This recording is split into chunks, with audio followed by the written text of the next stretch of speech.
அன்பார்ந்த mind and money channel viewers அனைவருக்கும் வணக்கம். ஸோ இந்த வாரம் மார்க்கெட் எப்படி இருக்கும் அப்படின்றத பற்றி பார்க்கலாம். என்னென்ன அறிவிப்புகள் வர இருக்குது இந்த வீக்ல அப்படின்றத பார்க்கலாம். ஸோ ஃபர்ஸ்ட் பார்த்தீங்கன்னா கிஃப்ட் நிஃப்டி கேப் டவுன் ஆயிருக்கு. ஆல்மோஸ்ட் 181 பாயிண்ட்ஸ் டவுன்ல ஓப்பன் ஆயிருக்கு. ஸோ இதனால இன்னைக்கு மண்டே மார்க்கெட் கேப் டவுனாக தான் இருக்கும்.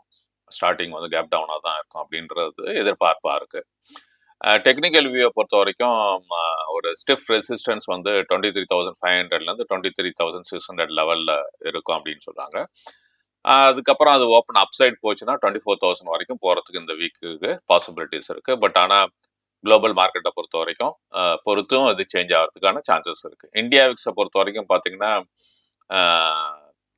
ஆல்மோஸ்ட் 18% கீழே இறங்கியிருக்கு. ஸோ இது ஒரு 14.18 லெவலில் செட்டில் ஆயிருக்கு. ஸோ இதையும் என்னன்றது பார்க்குறோம். யூஎஸ் ஸ்டாக்ஸ் டிப் ஆயிருக்கு. ரீசன் என்னன்னு பார்த்தீங்கன்னா டொனால்ட் ட்ரம்ப் வந்ததுலேருந்து அவர் பயங்கரமான இந்த டேரிஃபை பற்றி பேசிகிட்டே இருந்தார். சாட்டர்டே டேரிஃபை இம்ப்ளிமெண்ட் பண்ணிட்டார். 25% கனடியன் அண்ட் மெக்சிகனுக்கும் இம்போர்ட்டில், 10% சைனீஸ் குட்ஸ்க்கும் சொல்லியிருக்காரு. இந்தியாவுக்கு எப்போ போட போறாருன்னு தெரியல. அதுக்கடுத்து பார்த்தீங்கன்னா ஏஷியன் ஷேர்ஸ் டவுன்ல தான் ஓப்பன் ஆயிருக்கு.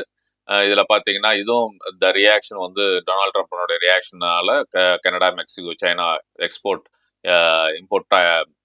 டேரிஃப்னால இது ஒரு மற்ற கண்ட்ரிக்கும் ஒரு த்ரெட்டா இருக்கும் அப்படின்னு சொல்லிட்டு அதனாலேயும் மார்க்கெட் ஓவரால் ஏஷியன் மார்க்கெட் டவுன்ல தான் இருக்கு. S&P 500 பாத்தீங்கன்னா ஃபியூச்சர்ஸ் ஃபெல் 1.6%.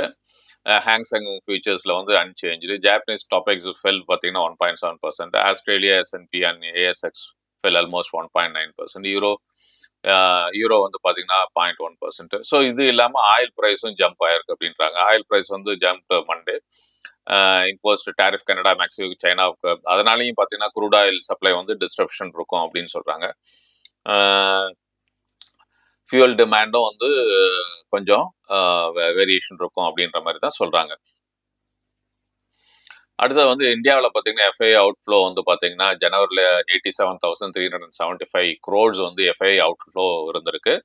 அதே நேரத்தில் DIS அதை ஆஃப்செட் பண்ணி ஆல்மோஸ்ட் 86,592 வாங்கியிருக்காங்க. நெட் பையராக இருந்திருக்காங்க. இது பார்த்தீங்கன்னா so FII sold last week பார்த்தீங்கன்னா 19,622.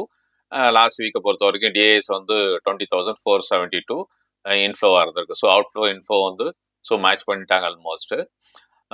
அதே மாதிரி பார்த்தீங்கன்னா US treasury yield, US 10 year treasury yield பார்த்தீங்கன்னா டிக்ளைன் ஆயிருக்கு. அது பார்த்தீங்கன்னா 4.5% க்ளோசிங்கில் இருக்குது. அது ஏற்கனவே 4.54 இருந்தது. டாலர் இண்டெக்ஸ் ரீபவுண்ட் ஆயிருக்கு 0.98%. ஸோ இதுவும் பார்க்கணும், இது எப்படி மூவ் ஆகுது அப்படின்றது பார்க்கலாம். அதே மாதிரி பார்த்தீங்கன்னா அக்டோபருக்கு அப்புறம் FIIs அதிகமாக வந்தது ஜனவரியில தான். ஸோ ஐபிஓவை பொறுத்த வரைக்கும் doctor Agarwal health care IPO last week list ஆகி இப்போ இன்னைக்கு இந்த வீக்ல அது ட்ரேடிங்க்கு வந்துடும். RBI பாலிசி பார்த்தீங்கன்னா monitoring 5th to 7th meetings இருக்கு. RBI மீட்டிங் இருக்கு. அதுக்கப்புறம் எல்லாரும் என்ன எதிர்பார்க்குறாங்கன்னா ஒரு 25 பேசிஸ் பாயிண்ட் ரெப்போ கட் இருக்கலாம். அதாவது ஃப்ரம் 6.25லேருந்து 6.25க்கு இருக்கலாம் அப்படின்னு சொல்லி எல்லாரும் எதிர்பார்த்துட்டு இருக்காங்க. New governor Sanjay Malhotra commentary என்ன கொடுக்க போறாரு, அப்புறம் பொட்டன்ஷியல் லிக்விடிட்டி மெஷர்ஸ் என்ன அனௌன்ஸ் பண்ண போறான்றத பொறுத்து தான் இருக்கு இந்த வாரமும். அதே மாதிரி யூஎஸ் ஜாப் டேட்டாவும் வருது. ஸோ இதுலயும் பார்த்தீங்கன்னா யூஎஸ் ஜாப் டேட்டா வந்தாலும் அதுவும் பார்த்தீங்கன்னா ஓவரால் குளோபல் மார்க்கெட் சென்டிமெண்ட்ஸை கொஞ்சம் சேஞ்ச் பண்ணும். டொமஸ்டிக் எக்கனாமிக் டேட்டாவும் வருது இந்த வாரத்தில். இந்தியாஸ் PMI ஜனவரி PMI டேட்டா வெயிட் பண்ணிட்டு இருக்காங்க. அதே மாதிரி HSBC மேனுஃபேக்சரிங் PMI இது டிசம்பரை பார்த்தீங்கன்னா 58 இருக்கு, from 56.4 in December. So service PMI கீழே விழுந்திருக்கு, அதாவது 56.8 ஃப்ரம் 59.3லேருந்து. ஃபாரெக்ஸ் ரிசர்வ் டேட்டாவும் இந்த வீக்ல வர்றதுக்கு வீக் எண்டிங்க்கு வரும். ஸோ அது 7th February 7th ரிலீஸ் பண்றாங்க. ஸோ இது எல்லாமே பார்த்தீங்கன்னா RBI policy, US job data, domestic economic data. So இதை பொறுத்து இந்த வாரம் மார்க்கெட் எப்படி ரியாக்ஷன் ஆகுதுன்றது பார்க்கணும். அதே மாதிரி பார்த்தீங்கன்னா Q3 ரிசல்ட் ஆல்மோஸ்ட் இந்த வாரத்தில் ஒரு 750 கம்பெனிஸோட Q3 ரிசல்ட் வரப்போகுது. அதில் நிஃப்டி 50 பொறுத்த வரைக்கும் like Power Grid Corporation, India, Asian Paints, Titan, Bharti Airtel, Britannia, Hero MotoCorp, ITC, State Bank of India, Mahindra and Mahindra இதெல்லாம் வருது. அது இல்லாம பார்த்தீங்கன்னா, மேஜர் ஸ்டாக்ஸ் அதர் நல்ல companies LIC, MobiKwik, Swiggy, Tata Power, REC, Aurobindo Pharma, Divi's Labs. So இந்த all known கம்பெனிஸ்னுடைய இதுவும் வந்து இந்த வீக்ல இருக்கிறதால ஸோ மார்க்கெட் வந்து இந்த வாரம் Q3 கார்பரேட் ஏர்னிங்ஸை பொறுத்து எப்படி பிஹேவ் ஆக போகுதுன்றதும் இருக்கு. அதுக்கடுத்து பார்த்தீங்கன்னா ஜனவரி ஆட்டோ சேல்ஸ் வந்திருக்கு. ஆட்டோ சேல்ஸை பொறுத்த வரைக்கும் ஹீரோ மோட்டோ காப் பார்த்தீங்கன்னா இயர் ஆன் இயர் பேசிஸில் டோட்டல் சேல்ஸில் ஒன்லி 2.1% தான் க்ரோத்தில் இருக்காங்க. டொமஸ்டிக் சேல்ஸ் வந்து பார்த்தீங்கன்னா அவங்க 2% டவுனு. அதே நேரத்தில் எக்ஸ்போர்ட்டை பொறுத்த வரைக்கும் ஒரு 140.8%. ஸோ அவங்க வால்யூம் ஒன்றும் பெரிய வால்யூம் கிடையாது. ப்ரீவியஸ் இயர் வந்து 12,664, இந்த வருஷம் வந்து பார்த்தீங்கன்னா 30,495 தான் பண்ணியிருக்காங்க. ஸோ இது வந்து பார்த்தீங்கன்னா ஒரு பெரிய நம்பர் கிடையாது. பார்க்கலாம் இன்னைக்கு ஹீரோ மோட்டோ காப் ஷேர் ப்ரைஸ் என்ன ஆக போகுதுன்னு பார்ப்போம். ஐஷரை பொறுத்த வரைக்கும் அவங்க சேல்ஸ் வந்து இயர் ஆன் இயர் பேசிஸில் 20% க்ரோத் ஆயிருக்கு.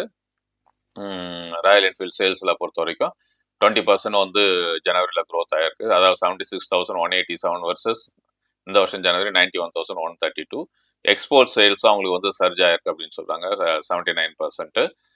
ஸோ அது வந்து பொறுத்த வரைக்கும் ஆல்மோஸ்ட் 5,631 10,080 வந்திருக்கு. ஸோ இது வந்து பார்த்தீங்கன்னா ஹீரோ மோட்டோ காப்பும் வந்து இது எல்லாமே சேல்ஸ் எல்லா டேட்டா எல்லாமே வந்து பார்த்தீங்கன்னா ஜனவரி மந்த் டேட்டா இது எல்லாமே. அதே மாதிரி பார்த்தீங்கன்னா விஎஸ்டி டில்லர்ஸ் அண்ட் டிராக்டர்ஸ் அவங்களுடைய சேல் வந்து பார்த்தீங்கன்னா டோட்டல் சேல்ஸ் வந்து கீழே விழுந்திருக்கு அப்படின்றாங்க 17.6%. அதே மாதிரி பவர் டில்லர் சேல்ஸும் ட்ராப் ஆயிருக்கு அப்படின்னு சொல்றாங்க 18.7%. டிராக்டர் சேல்ஸும் வந்து ஆல்மோஸ்ட் 4.6% டவுன் ஆயிருக்குன்னு சொல்றாங்க. ஸோ ஜனவரி ஆட்டோ சேல்ஸ் வந்து பார்த்தீங்கன்னா அதர் தென் ஐஷர் வந்து ஹீரோ மோட்டோ காப்பும் ஒன்றும் பெரிய இது இல்லை. அதே மாதிரி விஎஸ்டி டில்லர்ஸும் வந்து பர்ஃபார்மன்ஸ் அந்த அளவு இல்லை. ஸோ வெயிட் பண்ணி தான் பார்க்கணும் மற்ற ஆட்டோமொபைல் கம்பெனியோடைய ரிசல்ட் எப்படி இருக்குன்றத. இந்த வீடியோ பிடித்திருந்தால் லைக் செய்யவும், ஷேர் செய்யவும், உங்கள் கமெண்ட்டை பதிவு செய்யவும். நன்றி, வணக்கம்.